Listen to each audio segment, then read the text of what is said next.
Well, as dinner parties go, it was a disaster. Jesus was this rabbi with a great reputation, also known to be welcoming to lepers. And as both a Pharisee and one cured of leprosy, why, how could I go wrong? Jesus was my kind of guy. He was interested in Moses' law and yet accepting.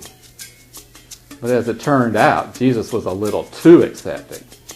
Not discriminating enough for my taste. Well, I had hoped that Jesus was something more, a prophet, at least.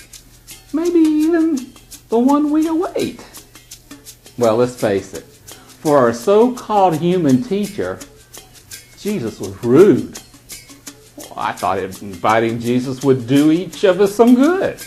Well, he, the up-and-coming teacher, me, the established religious leader. I even let Jesus bring along that fishy-smelling band he called disciples.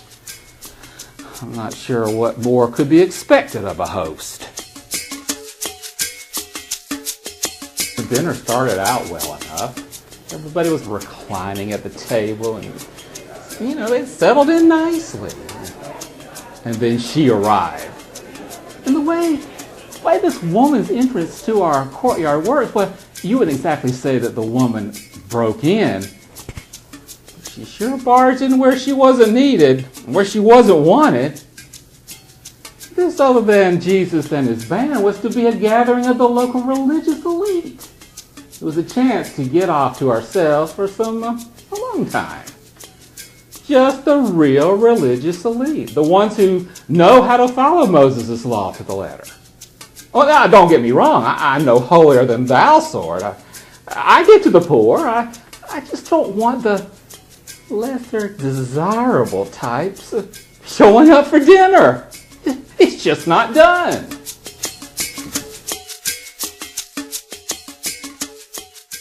Remember, everyone is in place.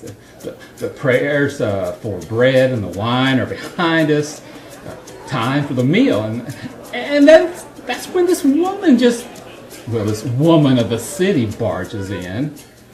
Trying to ignore her groveling. She was weeping over Jesus, pouring oil on his feet and wiping it with her hair. It was just plain disgusting. I was embarrassed that Jesus did nothing to prevent this woman's actions. I was also deeply disappointed that this would-be holy man could not just somehow know with whom he was consorting. All of us could tell that she was no good. Why would that man even permit her to be in the same room with us, much less touch him? This whole event was scandalous. What was I to do? I wanted to be a gracious host and open up my house to some friends and this intriguing teacher. And then this.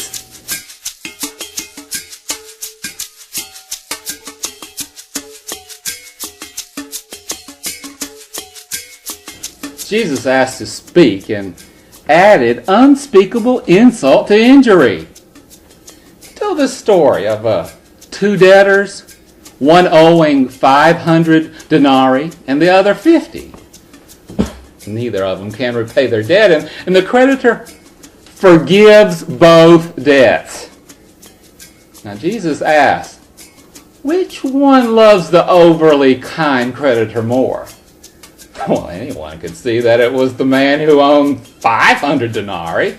Yeah, a common laborer works more than a year and a half to earn that money. Who wouldn't be grateful for that sort of cash? Of course, the story was a trick. Jesus dropped the net into the water and I swam right on in. And as that net tightened around me, I knew I had spoken too quickly. Somehow this person was the one forgiven the great debt. I couldn't see the point. But I knew answering was a mistake. After all, I'm no fool.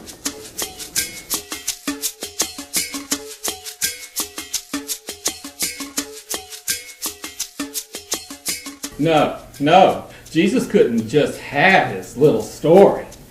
No. He had to point out all my shortcomings. My shortcomings, and I was the host.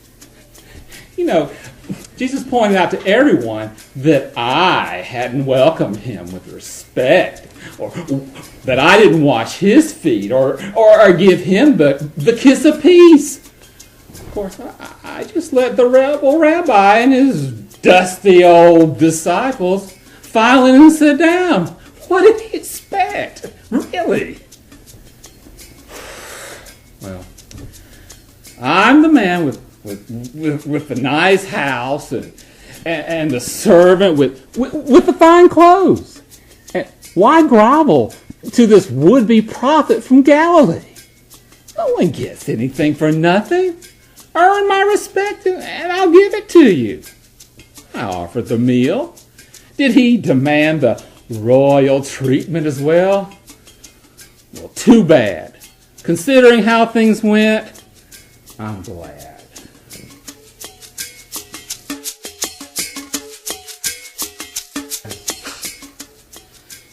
That Jesus, he ended the whole fiasco with blasphemy. Before the main course even arrived, I might add. We told this sinful thing that her sins were forgiven.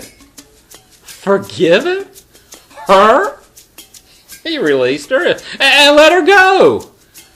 Who did he think he was anyway? Forget the parlor trick with the reading my mind. Why, even an idiot could see that I was scandalized by their behavior. The woman and Jesus both.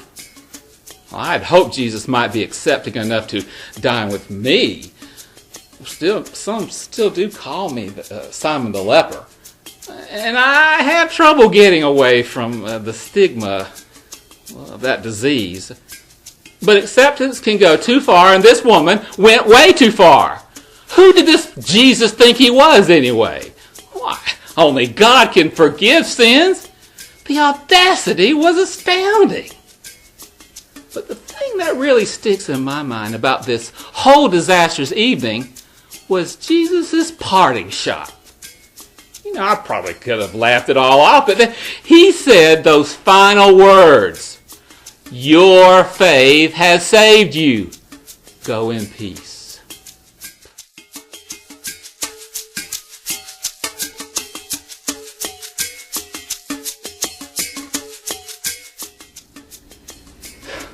Go in peace? Really? The nerve! Where? Where could that woman ever find peace? If she really did want forgiveness, if that woman really did want to turn toward God, then she would never be welcomed back in this city again. Why, her old crowd wouldn't know what to do with her, and neither would we, the religious ones. Where would this weeping thing go?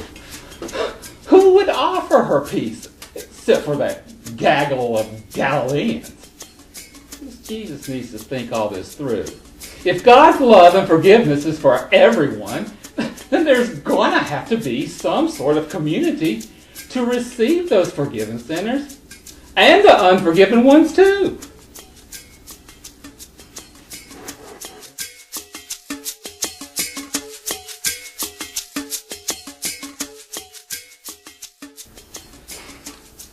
The kingdom of God will never be a here and now reality unless there is a place where those fallen folk can congregate and support one another.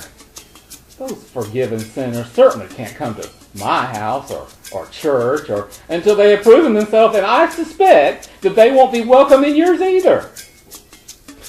Face it, this Jesus was too accepting. If he was more like you and me, well, this movement of his might go somewhere.